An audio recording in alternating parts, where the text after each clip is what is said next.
I build wooden boats out of a shed at the back of my property, a narrow lot on the edge of Lunenburg, Nova Scotia, where the fog comes in off the Atlantic most mornings and doesn't burn off until noon. I bought the place with the insurance payout from a car my ex-wife totaled the week before she told me she was leaving. That detail still strikes me as funny sometimes, in the way that things that hurt you eventually do. My name is James Calloway, and I have been living alone here for 4 years. The shed smells like cedar shavings and linseed oil. I keep a small radio on the shelf above my workbench and I listen to CBC while I work. The boats I build are not large. Mostly dories, the occasional rowboat, 1 or 2 sailing dinghies a year for people who come down from Halifax or up from the South Shore with more money than patience. I am not a fast builder, I tell clients that up front, and most of them appreciate it. The ones who don't tend to leave, and I've learned to be at peace with that too.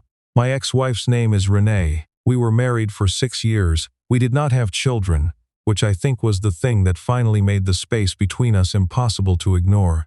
We both wanted them, and then we both stopped wanting them. But not at the same time and not for the same reasons, and by the time we figured out we were each grieving something different, we had run out of ways to find each other in the middle of the night. She moved back to Fredericton after the divorce. We have not spoken since the day I signed the papers.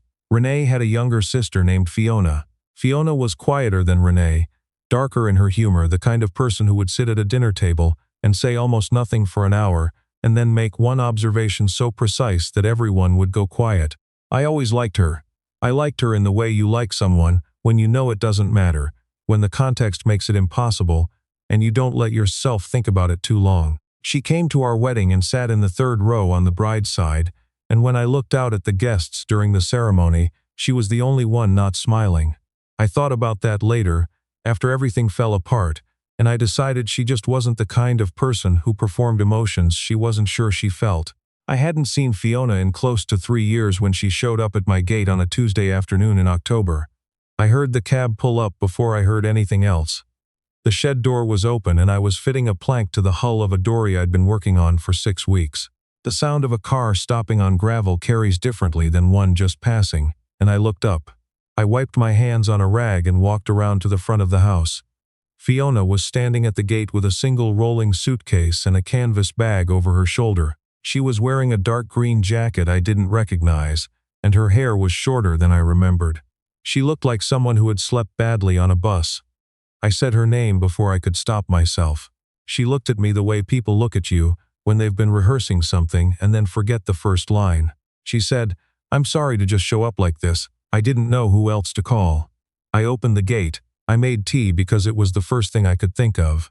We sat at the kitchen table, and she told me that she had been engaged to a man named Phil, that she had been with him for 2 years, that they had put a deposit on a venue in Moncton, that she had already bought a dress. She said that 3 weeks before the engagement was supposed to be announced at a family dinner, she found out he had been seeing someone else since before they met.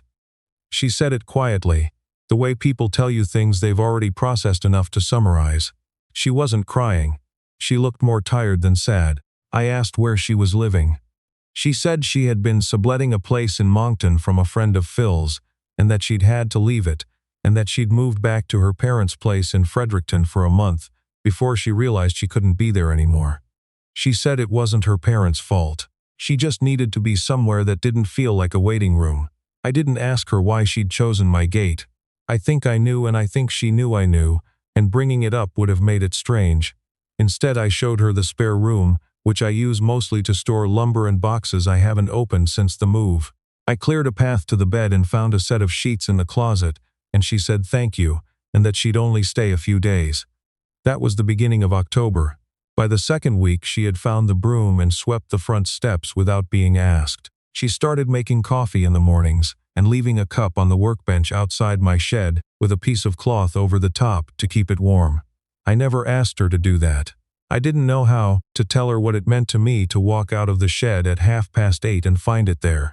I started getting up a few minutes earlier than I needed to so I'd be in the shed when she came out. She didn't talk about Phil. She talked about other things. She had been a social worker in Moncton for 4 years, working with families in the North End. She talked about her clients the way people talk when they genuinely care about the work, carefully, without details, but with a weight in her voice that told you the details were there. She asked about my boats. Not the polite version of the question, but the real one. She asked why I built dories specifically, what drew me to that particular hull form, how long it took me to learn to steam a plank.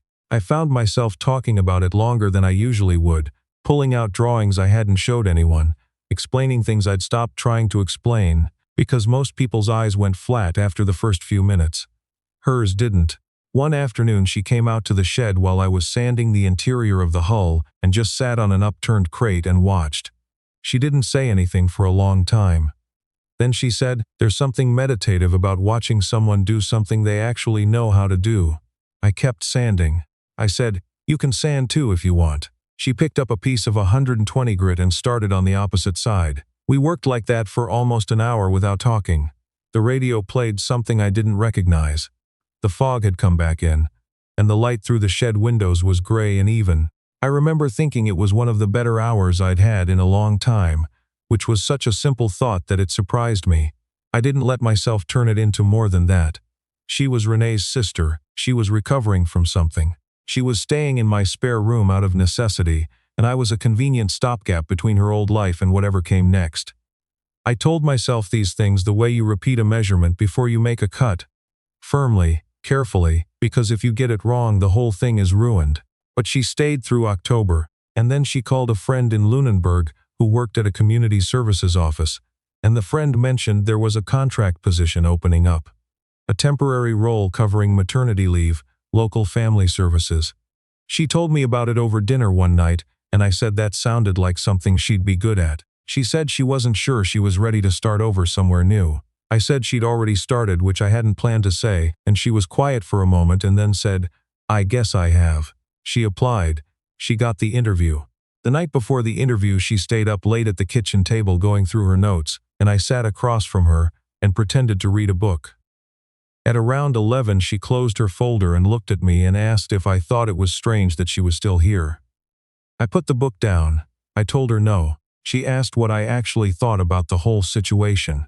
I told her I thought she was the clearest-headed person I'd spent time with in years, and that Lunenburg would be lucky to have her, and that I was glad she'd ended up at my gate. She looked at the table for a moment. Then she said, "I almost didn't come. I drove past twice." I said, "I know. I heard the cab slow down." She looked up. I said, "I'm glad you stopped." She got the job. The contract started in November. She found a rental on Lincoln Street, a small place above a hardware store, and she moved her suitcase over there on a Saturday morning. I helped carry boxes. It took 2 trips in my truck. When we were done she made instant coffee on her Tau burner stove, and we stood at her kitchen window, looking out at the street below, and she said it was strange how quickly somewhere could start to feel like yours. I drove home after that, and the house felt larger than it had in October, which I suppose meant something. We got into the habit of having dinner on Thursdays. Nothing formal. She'd come by after work, or I'd walk over to Lincoln Street and we'd cook something simple. She made a pork stew with root vegetables that she learned from her grandmother, and I made it a point to have the good bread from the bakery on King Street on those nights. We talked about our weeks. She told me about the families she was working with, in general terms, never the specifics, but enough that I understood what her days felt like. I told her about the boats, about a client from Chester who kept calling to check progress, and another one from Mahone Bay who never called at all. She laughed more than I expected her to. Not the polite kind, but the sudden kind, the kind that surprises the person doing it. I stored up the things that made her laugh. In December Renee called. I don't know how she found out Fiona was in Lunenburg. I assume someone in Fredericton told someone. The call came on a Wednesday evening. I hadn't spoken to Renee in 4 years, and her voice on the phone sounded both exactly the same and slightly foreign, the way a word looks strange when you stare at it too long.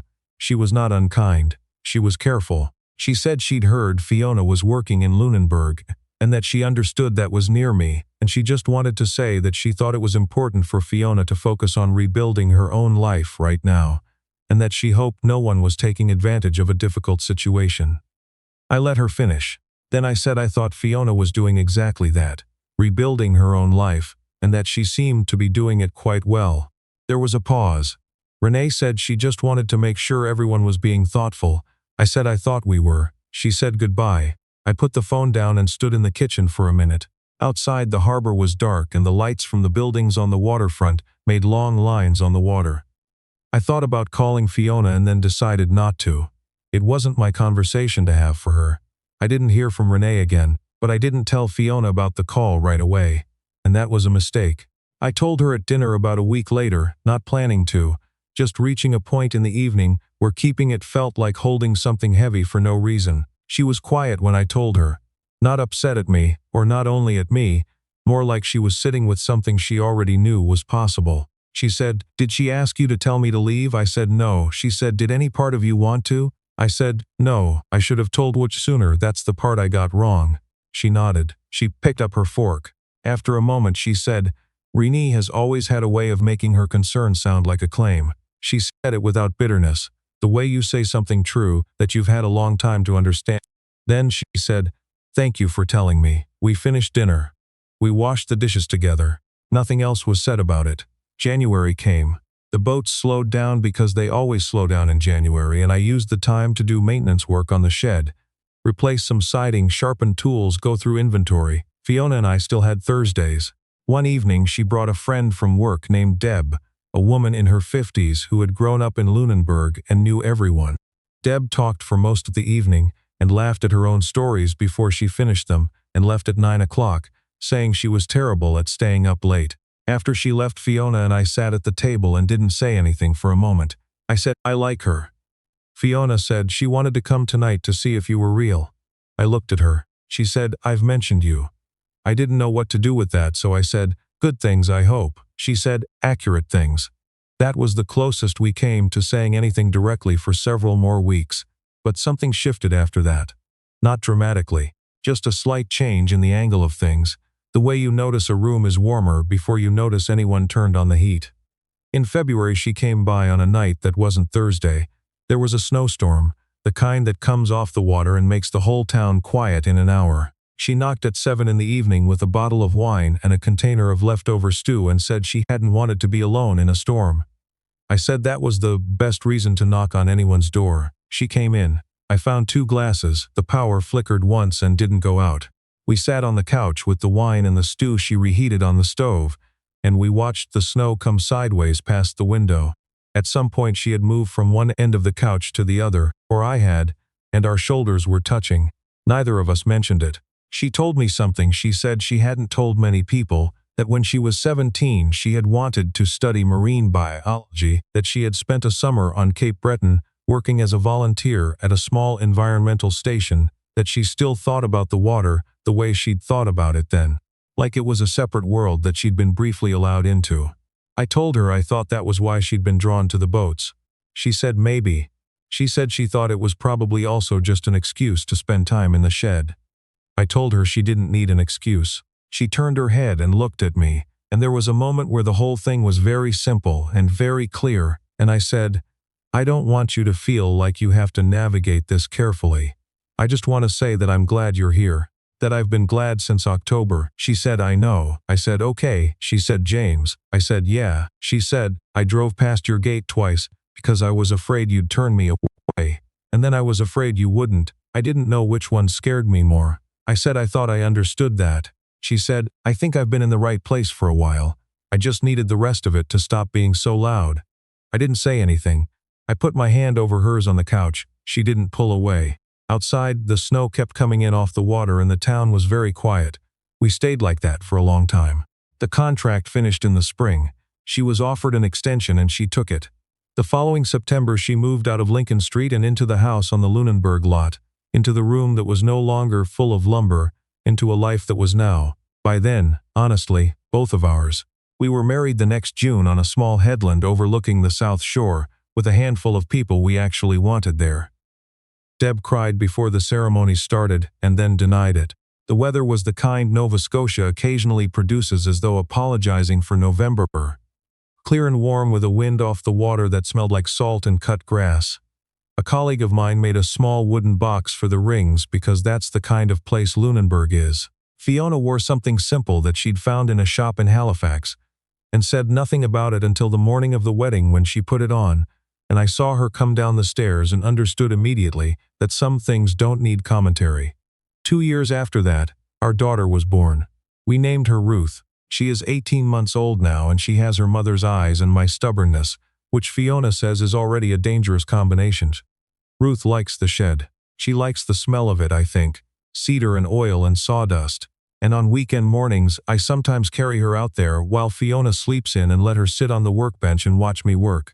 She grabs at the shavings that curl off the plane and holds them up, like she's discovered something important.